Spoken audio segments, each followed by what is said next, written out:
देश और दुनिया के बहनों भाइयों, सादर नमस्कार। आशा करता हूँ आप सभी कुशल से होंगे। आज का विषय बड़ा ही महत्वपूर्ण है।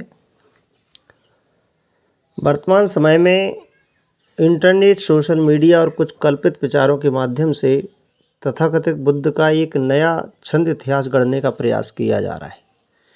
इस दुष्प्रचार का मुख्य उद्देश्य है तथाकथित बुद्ध को एक काल्पनिक पात्र सिद्ध करना।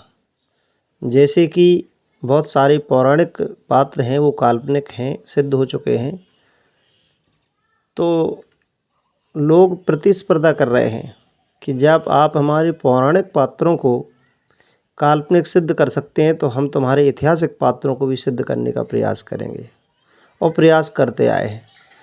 तो आइए इसी विमर्श के पीछे छिपे कुछ एजेंडे, वैज्ञानिक साक्ष्यों के प्रति उनकी अज्ञानता और उनके तर्कों में समाहित विरोधाभास को बेनकाब करना बेहद ज़रूरी है। आइए ऐतिहासिक, पुरातात्विक और साहित्यिक साक्ष्यों के आधार पर इसको समझते हैं। तो बुद्ध के पुरातात्विक साक्ष्य क्या है? पत्थरों पर खुदा हुआ सच बुद्ध को काल्पनिक बताने वाले अक्सर एक तर्क देते हैं कि बुद्ध के समकालीन कोई शिलालेख नहीं मिलते। इतिहास का ककरहा जानने वाले भी यह समझते हैं कि भारत में पत्थरों पर राज के संदेश खुदवाने की व्यापक शुरुआत सम्राट अशोक ने ईसा पूर्व 3वीं शताब्दी में की थी। अशोक के शिलालेख और रुम्मनदेई लुम्बिनी स्तंभ, तो रुम्मनदेई लुम्बिनी स्तंभ आज भी प्रत्यक्ष बना हुआ है। सम्राट अशोक द्वारा बुद्ध के महापरिनिर्वाण के लगभग 200 वर्ष बाद ही स्थापित किए गए शिलालेख आज भी जीवित जागृत अवस्था में मौजूद हैं। नेपाल की तराई में स्थित रुम्मनदेई स्तंभ लेख पर स्पष्ट लिखा है कि हिन बुद्धे जाते शाक मुनि थी। यहाँ शाक मुनि बुद्ध का जन्म हुआ था। क्या कोई सम्राट एक काल्पनिक व्यक्ति के जन्म स्थान पर जाकर टैक्स माफ करेगा और पत्थर का विशाल स्तंभ खड़ा करेगा? पिपराइव का स्तूप, तो कपिलवस्तु उत्तर प्रदेश के सिद्धार्थ नगर जिले के पिपराइवा स्तूप के उत्खनन से जो अस्थि मंजूषा मिली, उस पर ईसा पूर्व 3वीं शताब्दी की ब्राह्मी लिपि में लिखा है, यम सलिल निधने बुद्धस्य भगवते शक्यानम। यह शाक वंशीय भगवान बुद्ध के धातु अवशेष अस्थियाँ हैं। अब निष्कर्ष पे आइए। यदि बुद्ध काल्पनिक है तो क्या देश विदेश के संग्रहालयों में रखी ये अस्थि मंजूषाएँ और मौर्यकालीन ब्राह्मी अभिलेख भी काल्पनिक हैं? पुरातत्व को झुटलाना विज्ञान को झुटलाने जैसा है। वैश्विक और बहुभाषी साहित्यिक साक्ष्य और देखें। किसी काल्पनिक चरित्र का निर्माण कोई एक देश या एक भाषा का कवि कर सकता है, परंतु बुद्ध दुनिया के इतिहास के इकलौते ऐसे महापुरुष हैं जिनके समकालीन और परवर्ती विवरण किसी एक भाषा में नहीं बल्कि कई स्वतंत्र स्रोतों में मिलते हैं। पाली त्रिपिटक में देखिए, मध्यम निकाय, दीघ निकाय आदि में बुद्ध के समकालीन राजाओं मगध नरेश, बिंबिसार, अजातशत्रु, कौशल नरेश, प्रसेनजित के साथ उनके सीधे संवादों का जीवंत विवरण है। इतिहास में राजा बिंबिसार और अजातशत्रु, जिन्होंने राजगिरी में बुद्ध के परिनिर्वाण के 1 माह के अंदर प्रथम बुद्ध संगीति कराई थी, जिसमें त्रिपिटक के लेखन की शुरुआत हुई थी, उक्त लोग ऐतिहासिक माने जाते हैं, तो उनसे संवाद करने वाले बुद्ध काल्पनिक कैसे हो गए? अब जैन ग्रंथों पे आइए। जैन ग्रंथ में बौद्ध धर्म के समकालीन जैन धर्म के पाली और प्राकृतिक ग्रंथों जैसे उत्तरायधन सूत्र या भगवती सूत्र में बुद्ध और उनके भिक्षु संघ का स्पष्ट उल्लेख है। 2 प्रतिस्पर्धी विचारधाराएं एक दूसरे के अस्तित्व को तभी स्वीकार करती हैं जब वे वास्तव में मौजूद हों। अब आइए विदेशी यात्रियों के यात्रा वृत्तांत पर। तो चीनी यात्री फाहियान 4वीं सदी और हेनसांग 5वीं सदी और एत्सिंग 6वीं सदी जब भारत आए तो उन्होंने शहरों, बिहारों, स्तूपों को आंखों देखा हाल लिखा जो बुद्ध से जुड़े थे। उनको गपोल गाथा लिखने की कौन सी ज़रूरत थी? उन्होंने बुद्ध के शिष्यों की पीढ़ियों और परंपराओं को दर्ज किया जो वहाँ मौजूद थे। उनकी मुख से सुनी हुई बातें, आँखों से देखी हुई बातें और जो प्रमाण उनको मिले, उन्हीं प्रमाणों के आधार पर उन्हें अपने लेखों में लिखा। वैदिक और पौराणिक साहित्य का विरोधाभास, तो बुद्ध को काल्पनिक सिद्ध करने की जिद में छद्म इतिहासकार अनजाने में अपने ही पूजनीय ग्रंथों को झूठा और काल्पनिक साबित कर देते हैं। वाल्मीकि रामायण के अयोध्या कांड में बुद्ध का नाम आना, महाभारत के शांति पर्व में शाक मुनि का उल्लेख होना और 18 पुराणों जैसे विष्णु पुराण, अग्नि पुराण, भविष्य पुराण में बुद्ध को बाकायदा कीकट विहार में जन्मा विष्णु का अवतार घोषित करना, यह सब क्या है? सोचिए। वास्तुकला और मूर्तिकला का विषय ले लीजिए, तो कुछ दुष्प्रचारों में यह तर्क दिया जा रहा है कि बुद्ध की पहली मूर्ति कनिष्क काल यानी 100 AD में बनी, इसलिए बुद्ध 500 साल बाद गढ़े गए। यह तर्क ऐतिहासिक अज्ञानता की पराकाष्ठा है। बुद्ध ने स्वयं को अपदीप भव यानी अपना दीपक स्वयं बनो कहा था और व्यक्ति पूजा का विरोध किया था।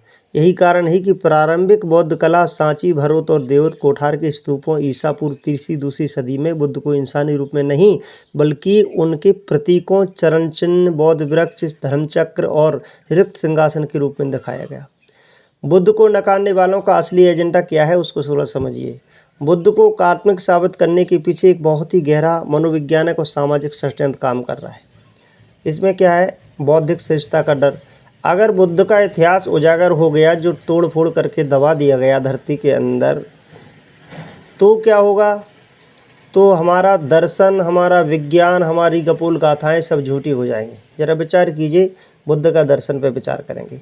बुद्ध का दर्शन तर्क, विज्ञान, करुणा और समता पर आधारित है।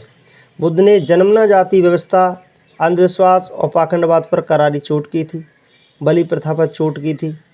जो तत्व आज भी समाज को तार्किकता और समता से दूर रखना चाहते हैं, वे बुद्ध के इस वैज्ञानिक प्रभाव से डरते हैं कि कहीं वैज्ञानिक प्रभाव हो गया।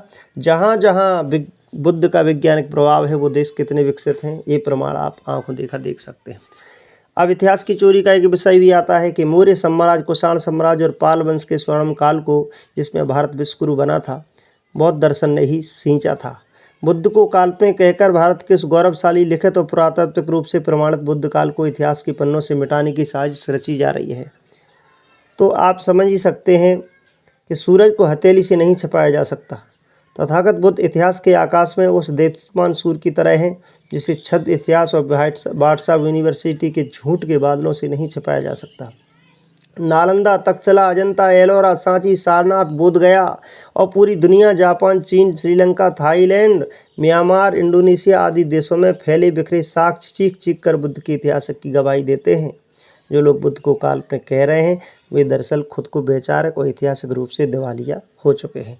जरा विचार कीजिए, अभी आपने बीच में सुना कि किसी बाबा ने कहा था कि वो हमारे बुद्ध तो जनेऊधारी अलग हैं जो ब्राह्मण के यहाँ पैदा हुए थे और ये बुद्ध दूसरे हैं। कितनी कहानियाँ गढ़ोगे। आज का समाज जाग गया है। वो समय था कि लोग अनपढ़ थे और आपने अनपढ़ करके लोगों को जो दिमाग में भर दिया लोगों ने आंख बंद करके मान लिया। लेकिन आज का समय वैज्ञानिक टेक्नोलॉजी का समय है। कार्बन रीडिंग से हर चीज़ का पता चल जाता है कि कब हुई थी। वो समय गया। अब आप कितनी भी जिद्द करो, कितने भी मूर्ख बनाओ लोगों को, लोग जाग गए हैं। अरे जो है उसको स्वीकार क्यों नहीं कर लेते? क्या बुद्ध को स्वीकार करने से भारत का गौरव कम हो जाएगा? बल्कि बुद्ध को स्वीकार करने से, अच्छा एक बात और मुझे ध्यान आ गई, आप जब विदेश में जाते हैं, कहीं भी विदेशों में आपको सम्मानित किया जाता है तो आप सम्मान में पहले भाषण में बोलते हैं मैं बुद्ध की धरती से आया हूँ, और यहाँ आकर के आप बुद्ध को भूल करके और मंदिरों की घंटियाँ हिलाने लगते हो। ये क्या है आपका? ज़रा विचार कीजिए। साथियों, बहुत सी बातें हैं जो मैं कह सकता हूँ, आगे के वीडियो में रखूँगा। आप इतने से समझ जाइए। सारांश और निष्कर्ष यह है कि बुद्ध एक ऐतिहासिक पात्र हैं। अब समस्या ये हो रही है कि इनके हजारों पात्र काल्पनिक हैं। अब उन काल्पनिक पात्रों को ऐतिहासिक बनाने के लिए इन्होंने पुराण रचे, दुनिया भर के साहित्य रचा, दुनिया भर के नियम कायदे उन्हीं के आधार पर बना दिए। आज पूरी सभ्यता उन्हीं के नियम कायदों के बनाए हुए पर चल रही है। अब लोग थोड़े से जागे हैं, शिक्षित हुए हैं, तो लोग अपने इतिहास को खोज रहे हैं। तो इनको डर लग गया कि हजारों साल तक हमने जो मलाई मारी, अब ऐसा ना हो कि कहीं ये भेद खुल जाए तो वंचित हो जाएं। तो साथियों, मैं सभी लोगों से कहना चाहता हूँ कि आप जागिए, अपने इतिहास को पहचानिए, क्योंकि जब तक आप अपने इतिहास को नहीं जानोगे तब तक आप मेरी दृष्टि में गोबर बुद्धि ही माने जाओगे, क्योंकि एक कौम आप पर राज करती रहेगी और आप घंटी हिलाते रहोगे। आप मंदिर बनाओगे अपने पैसों का, मूर्ति लाओगे अपने पैसे के, अनुष्ठान करोगे अपने पैसे के, और दान डालोगे और दान की पेटियों पर अधिकार दूसरों का होगा, और यह कहकर कि तुम जो दान कर रहे हो भगवान के घर जा रहा है। अरे भैया, भगवान को किस दान की ज़रूरत है? जिसकी एक दृष्टि से सारी सृष्टि पल रही है, उसको आपकी एक कौड़ी, 1 रुपया या लाखों करोड़ों रुपया क्या मतलब के हैं उसके लिए। हाँ, अगर आपको दान करना है, सत्कर्म करना है तो बहुत सारे विकल्प हैं।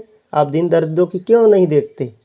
तो आइए, बहुत सारी बातें मेरे हृदय में हिलोरें ले रही हैं, लेकिन मैं चाहता हूँ कि आप वास्तविकता को समझें। समय आ गया है, जो गुजरा अच्छा बुरा उसका करो न ख्याल, और जब जागे जब सवेरा सकल बदल दो हाल। आज के लिए इतना ही। आपका दिन शुभ हो।